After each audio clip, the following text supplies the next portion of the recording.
உங்களுக்கான இன்றைய பிரபஞ்ச வார்த்தை. மகிழ்ச்சி உங்கள் உள்ளே இருக்கிறது.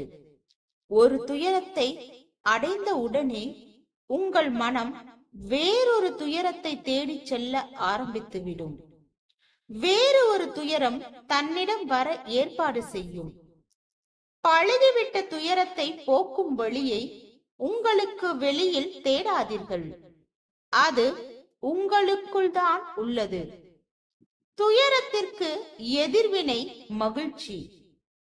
நீங்கள் மகிழ்ச்சி நிலையை உணரும் போது, அதாவது மகிழ்ச்சி நிலை உங்களுக்கு இல்லை என்றாலும் அதை செயற்கையாக உருவாக்கி அதில் மகிழ்ச்சியை காணுங்கள்.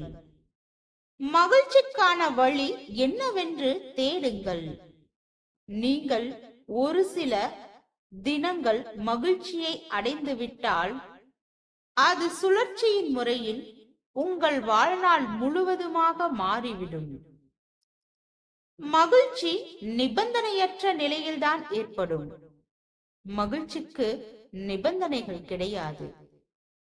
மகிழ்ச்சி உங்கள் இயற்கையான குணம். வாழ்க வளமுடன்.